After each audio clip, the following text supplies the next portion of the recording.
পড়িয়েছি তো। Hello, my students, class 9. Today I want to start with the chapter Latter Vedic Age. And in my last class, as far as I can remember, I taught about Gurukul system. I hope you can easily remember it.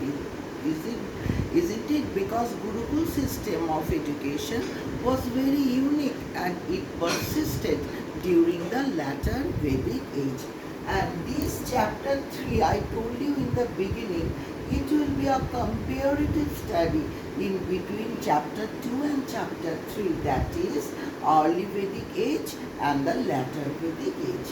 Now today about the economic life of the people of the early Vedic age and the latter Vedic age, very important.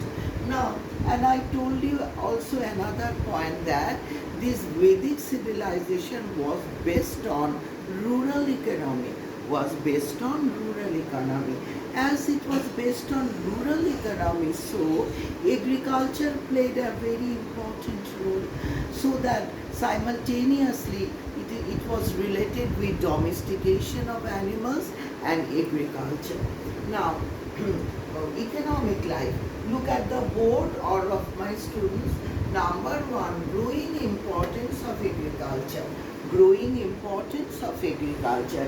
It we observe from the beginning of the Rig Vedic age, in contrast of the Harappan civilization, which was based essentially on urban civilization.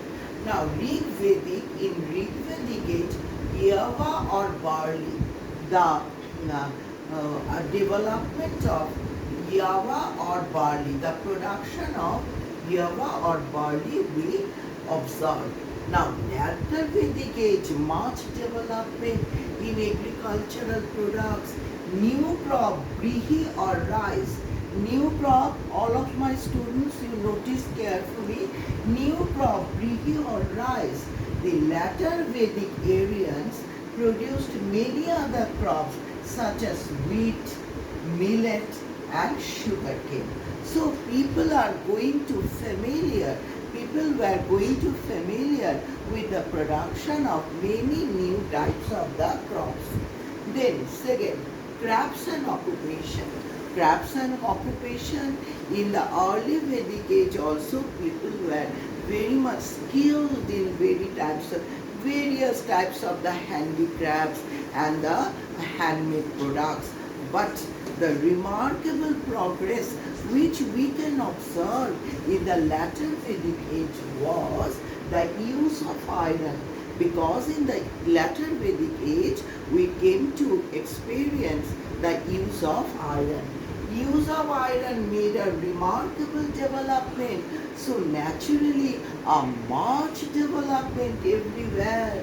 Crafts such as leather working, carpentry, making of jewelry and manufacture of glass flourished. So my students, you notice carefully, so many things flourished at that time.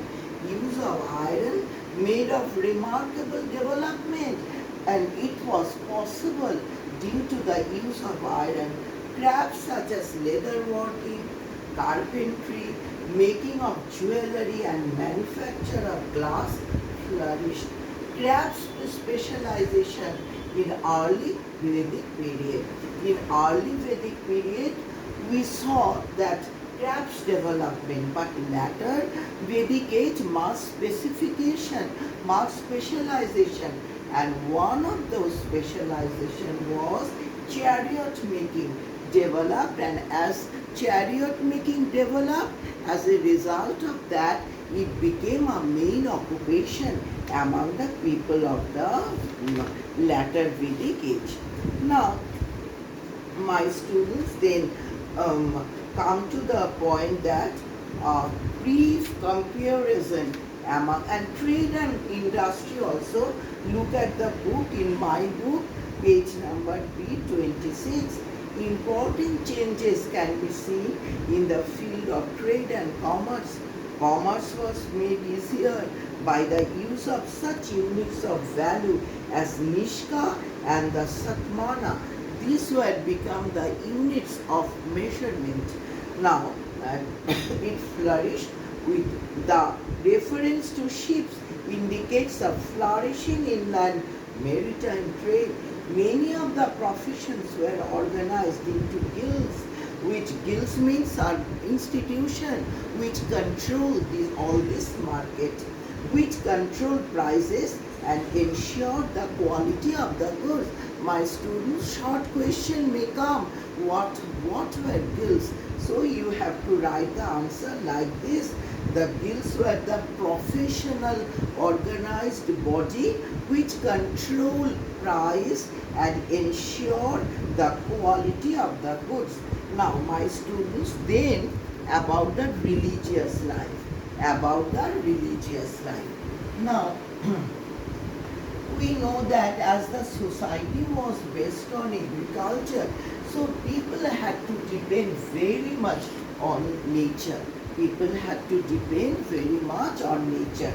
Now, about the religious life. My students, you look at the book now, religious life, a comparative study of early and the latter Vedic age. Now, God and goddesses played a very important role in the life of the people of the early Vedic and the latter Vedic age. But we can observe a significant change in the form of the deities. What are these? Look at the book. The Rig Vedic gods were Indra, Agni and Surya. They lost their prominence. In the Rig Vedic age, my students, all of you, look at the book. Rig Vedic age, the prominent god and goddesses were Indra, then Agni, then Surya. Indra, Agni and Surya. Now, in the Rig Vedic age, the forms of gods were Indra, Agni, Surya. They lost their prominence.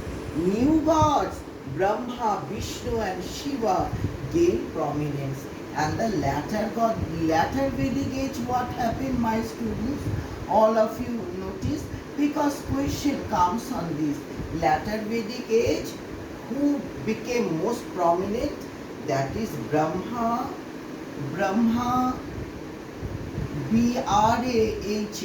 Brahma, then Vishnu, then Shiva. Now, they believed that Prajapati or Brahma, this is also important. Look at the book and you underline this. They believed that Prajapati or Brahma was the creator, Vishnu the preserver, helped men and gods in their distress. Shiva was regarded as Mahadeva, the great god. My students, in this 21st century also, we regarded Shiva as Mahadeva, the great god, and that is Brahma, the creator, and Vishnu, the preserver. Rama and Krishna, who were the incarnations of Lord Vishnu, became popular deities during the epic period. Now, Durga, Kali, Lakshmi, Parvati emerge as the important female deities of the people. Now, and in the latter Vedic period, people were become accustomed with the complicated type of the rituals. In the Rig Vedic period, the rituals were more simple, but in the latter Vedic period, the rituals were becoming much more complicated. Then come to the point of the epics, Now, the most famous literary works of the latter Vedic period were the two great epics, Ramayana and the Mahabharata. So the most important thing is the epics. So the epics, The most important literary works in the latter Vedic period were the two great epics, the Ramayana and the Mahabharata. The Ramayana is believed to be the work of the sage Valmiki. Now, and then Mahabharata, you keep in your mind, my students, these points. The Mahabharata is believed to be the work of Ved Vaishya. Then the another important, these are our epics, and the another thing besides Ramayana and একটা Mahabharata, শেষ message of the message of the Bhagavad Gita. Arjuna had refused to fight against his own relatives, but Lord Krishna, who was his charioteer, gave him the divine message of true dharma which was contained in the Bhagavad Gita. So, this Bhagavad Gita also our one of the important sacred holy epics. Now, the importance of the epics. Now, the end of the chapter, that is the importance of the epics.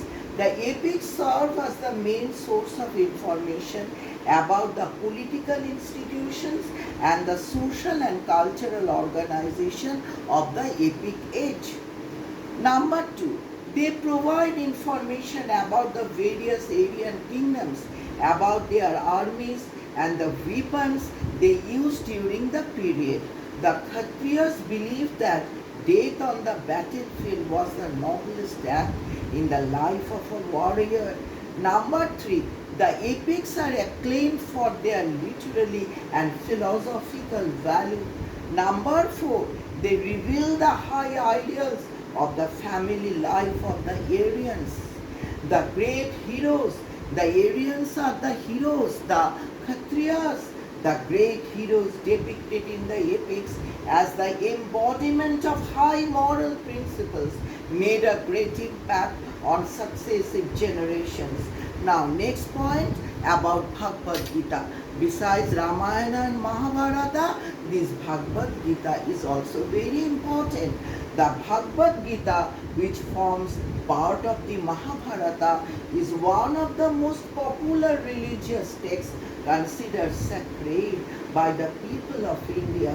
The interest of the self-mind conflict with duty, and whenever there is such a conflict, the Gita does give the answer. In the midst of any conflict, any complications of the life, when we are searching for the answer, Gita gives us that answer.